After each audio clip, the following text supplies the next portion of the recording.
গত পরশুদিন এক শয়তান মরছে, নজিবুল বাসার শয়তান। এই শালা শয়তান সাইদি হুজুরের বিরুদ্ধে কিন্তু প্রথম অভিযোগ করছে। ধরে কোন কথা ঠিক কিনা? প্রথম অভিযোগ করেছে আল্লামা সাইদির বিরুদ্ধে। হাসিনা কোনো তদন্তই করেনি, বিনা তদন্তেই সাইদি হুজুরের কেস লিয়ালিস। আপনারা বলেন তো তদন্তের কথা কোরআনে আছে না নাই? আমি আয়াত পড়ে আপনাকে শোনাবো। তদন্তের কথা আল্লাহ কোরআনেও বলেছে। ভাই জান, মাটির বাড়িতে মোবাইল নেটওয়ার্ক পায় না। পায়? আপনাদের গ্রামত কি মাটির বাড়ি আছে নাকি? আছে? মাটির বাড়িতে কিন্তু মোবাইল নেটওয়ার্ক পায় না। ইমাম সাহেব ওই জানলার কাছে শুয়ে থাকে, মোবাইল হাত দিয়ে বাইর করে থই, কল আসলে লাউড স্পিকার দিয়ে কথা কয়, কারণ কানের কাছে আনলে নেটওয়ার্ক নেই। তো এটা দেখে এক ছেলে বলতে যে হুজুর আপনি এত বোকা কোত্থেকে হলেন? আপনি 400 টাকা দিয়ে একটা মোবাইল অ্যান্টিনা কিনে বাঁশের মাথাতে অ্যান্টিনা ঝুলে দিয়ে সেখান থেকে তার না মোবাইলের মধ্যে ঢুকে দেন, আপনি যেটি থাকবেন সেটি নেটওয়ার্ক। তো যুবকের কথা মতো ইমাম সাহেব একটা অ্যান্টিনা কিনা বাঁশের মাথা দিয়ে মোবাইলের পিছনে লাগাই দিয়েছে। পরে এক তেলতলা গোয়েন্দার দেখে বলছে যে হুজুর আবার টিভিও কিনছে। তেলতলা গোয়েন্দার ওটা দেখেই আরে হুজুর আবার টিভিও কিনছে। ওটা কিসের অ্যান্টিনা শালা তেলতলা জানি না। ওই কোনোদিনও মসজিদে যায় না, সেই দিন গেছে, যাই বলতেছে নামাজ পড়া কি হবে, নামাজ পড়া কি হবে। সবাই বলতেছে তুই তো নামাজই পড়িস না। এই জন্যই তো পড়ি না। তোমরা যার পাশে নামাজ পড়ে সেই হুজুর যে টিভি দেখে তোমরা জানো? আমি নিজের চোখে দেখে আসলাম, টিভি দেখতেছে। সব মুসল্লি কয় নাউজুবিল্লাহ নাউজুবিল্লাহ। সকলের বাড়িতে ডিশ অ্যান্টেনা আছে, নাউজুবিল্লাহ নাই, কিন্তু হুজুরের বাড়িতে টিভি, নাউজুবিল্লাহ। মানে সবাই চায় হুজুর ভালো হোক, আমরা যা হই তাই। মসজিদের ইমামকে নিয়োগ দেওয়ার জন্য আপনার বহু কিছু দেখেন। ইমামের বইয়ের পর্দা আছে কিনা, ইমাম ঠিক মতো চলাফেরা করে কিনা, ইমামের দাড়ি ঠিক আছে কিনা, টুপি মাথা ঠিক মতো দেয় কিনা। একটা সামান্য মসজিদের নেতার জন্য যদি এত কিছু আপনারা দেখেন, তাহলে সমাজের এমপি যাকে বানাবেন তাকে দেখার দরকার আছে না নাই? জোরে কোন আছে না নাই? তেলতেলার এসে কই ভোট দাও, তেলতেলা।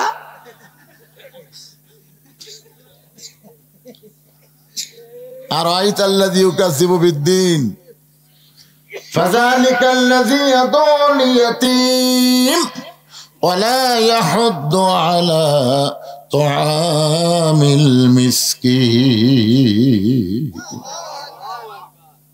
সব মুসল্লি সিদ্ধান্ত লিছে আজকে হুজুরক বাদ দেবো। তেলতেলার কথা শুনে সিদ্ধান্ত লিছে হুজুরক বাদ দেবো। হুজুর মসজিদের মধ্যে ঢুকতেছে, ডান পাও দিয়া, জোরে কোন কি পাও দিয়া, আল্লাহুম্মা আফতাহ লি কয়নি, কেবল বলতেছে আল্লাহুম্মা আফতাহ। সমস্ত মুসল্লি বলতেছে না। হুজুর কয় কি হলো? ভাই মিয়া তুমি টিভি কিনা টিভি দেখো আর তোমার পাশে আমরা নামাজ পড়বো? ইমাম কয় বারে আমি টিভি তো কিনিনি, দেখবো কেমনে? তেলতেলা বলতেছে হুজুর তাহলে বাঁশের মাথাত কি দেখলাম? তখন বলতেছে ওটা তো মোবাইল অ্যান্টিনা। তখন সব মুসলিমকে কে রে তুই কি দেখলি আর কি করলি? মনে করছিলাম ভাই। মনে করার উপর অভিযোগ করছে, আর তদন্ত না করে ইমাম বাদ। চিন্তা করছেন? আল্লাহ রাসূল বলেন ওসমান তুমি অভিযোগ করলি, তোমার অভিযোগকে গ্রহণ করতে পারলাম না, তদন্ত করতে হবে। 3 নম্বর জান্নাতি 7 নম্বরের বিরুদ্ধে অভিযোগ করেছে। আল্লাহ নবী বললেন তদন্ত না করে কিছু করব না। আল্লাহ নবী দাঁড়িয়ে গেলেন, তদন্ত করার জন্য নবী দাঁড়িয়ে গেলেন, আর কোনো আলোচনা করলেন না। ফজরের পরে যে আলোচনা করেন, নবী আলোচনা বন্ধ করে দিয়ে তদন্তের জন্য দাঁড়িয়ে গেলেন। নবী যখন মসজিদ থেকে বের হচ্ছেন, প্রত্যেকটা সাহাবী নবীর দিকে তাকায় আছে। আল্লাহর নবী বললেন আমি তদন্তের জন্য রওনা দিলাম, তোমরা কি আমার সঙ্গে যাওয়ার চাও? সাহাবীরা বললেন ইয়া রাসূলুল্লাহ যদি আপনি অনুমতি দেন আমাদের কোনো আপত্তি নাই। তার মানে নবী বুঝালেন যে একজন তদন্ত, একদলীয় তদন্ত না করে সর্বদলীয় তদন্ত করা দরকার। জোরে কোন ঠিক কিনা? আপনারা বলেন তো বাংলাদেশে যারা যুদ্ধাপরাধী যাদেরকে অন্যায়ভাবে ফাঁসি দেওয়া হলো হাসিনার সময়, এই মানুষগুলা কি খারাপ ছিল না ভালো ছিল? এক বাক্যে বলেন তো, ভালো না খারাপ? কে তদন্ত করছে? এক দলীয় তদন্ত করছে ভাই। তদন্ত করে ভালো মানুষগুলোকে ফাঁসির কাস্তে ঝুলাই দিল। আল্লাহ নবী বললেন, তোমরা যদি চাও তাহলে আমার সঙ্গে তদন্তে অংশগ্রহণ করতে পারো। নবী আমার সামনে সামনে, প্রত্যেকটা সাহাবী পিছনে পিছনে রওনা দিলেন। কারণ নবী যখন সামনে চলবে, নবীর সামনে কেউ যাবার পারবে। কোরআনে আল্লাহ বলেছেন, আমার নবী যখন কথা বলবে, নবীর মুখের ওপর কেউ কথা বলতে পারবে না। নবী যখন রাস্তা চলবে, নবীর সামনে কেউ রাস্তা চলবে না। বর্তমানে বাংলাদেশে কোনো নবী নাই, কোনো আলেম ওলামা যদি আপনারা দেখেন রাস্তায় চলতেছে, যদি আপনি সামনে চলেন, আলেমকে দেখার সঙ্গে সঙ্গে যদি মনে করেন এখন তো আর নবী নাই, আল ওলামা ওয়ারাসাতুল আম্বিয়া, আলেমরা হলো নবীদের ওয়ারিস, আমি হুজুরের সামনে যাব না, দরকার হলে হুজুরের পিছনে পিছনে যাব। রাসূল বলে, একটা আলেমকে সম্মান করে আলেমের পিছনে যদি 2টা কদম তুমি হাঁটতে পারো, আল্লাহ খুশি হয়ে তোমাকে 2টা জান্নাতের মালিক করে দিবে। ইন্নামা ইয়াখশাল্লাহ মিন ইবাদিহিল উলামা। আল্লাহ কোরআনে বলেছেন, বান্দা সমূহের মধ্যে আলেম বান্দারাই সবচাইতে আল্লাহকে বেশি ভয় করে। নবীও আলেমদের পক্ষে, আল্লাহ আলেমদের পক্ষে। খালি হাসিনা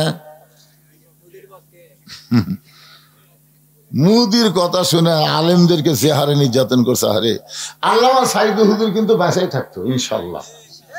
আপনারা দেখেননি যেদিন তাকে জেল থেকে হাসপাতাল নিয়ে, সেদিন যে একটা হাসি দিয়েছে, আমার মোবাইলে ভিডিও করে রাখছে, ওরা আমি লোড করে রাখছি।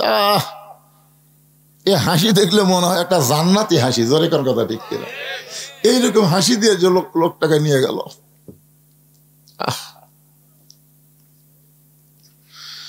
জেলখানার মধ্যে তাকে হত্যা করা হলো, যার কারণে বাংলার প্রত্যেকটা মুসলমান বিশ্বাস করে আল্লামা সাইদি তুমি মরনি, শহীদ হয়েছ, আমরা এটাই মানি।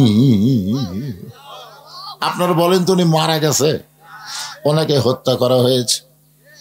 আর আল্লাহ রাস্তায় যখন কাউকে হত্যা করা হয়, আল্লাহ কোরআনে বলেন, ওয়ালা তাকুলু লিমান ইউকতালু ফি সাবিলিল্লাহি আমওয়াতুন বাল আহইয়াউ ওয়ালাকিন লা তাশউরুন। সবাই জবান করো, আল্লাহু আকবার। আল্লাহ রাস্তায় যাদেরকে হত্যা করা হয় তাদেরকে তোমরা মৃত্যু বলো না, আমি আল্লাহ বলতেছি তারা জীবিত। এখন সাইদে হুজুরকে আপনারা গুরুত্ব দিচ্ছেন না, 100 বছর পর আবু হানিফা রহমতুল্লাহ আলাইয়ের মতন সাইদে হুজুরকেও মানুষ গুরুত্ব দিবে। দরকার ঠিক কিনা? আবু হানিফা রহমতুল্লাহ আলাইকে কিন্তু 20 খিলা মারছে জেলের মধ্যে। কি খিলা? কথা কয় না। সাইদে হুজুরকে পয়জন করে, একই অবস্থা। মনে করতেছেন সেই সময় আবু হানিফাকে মানুষ মনে রাখেনি? এখন কোটি কোটি মুসলমান হানাফি মাযহাব অনুসরণ করে। জোরে কোন কথা ঠিক কিনা ভাইজান? এই ভালো মানুষকে কোনোদিন হত্যা করে শেষ করা যায় না, তারা কিয়ামত পর্যন্ত অমর থাকে। হোসাইন কিয়ামত পর্যন্ত থাকবে, কিন্তু ইয়াজিদ আছে আছে।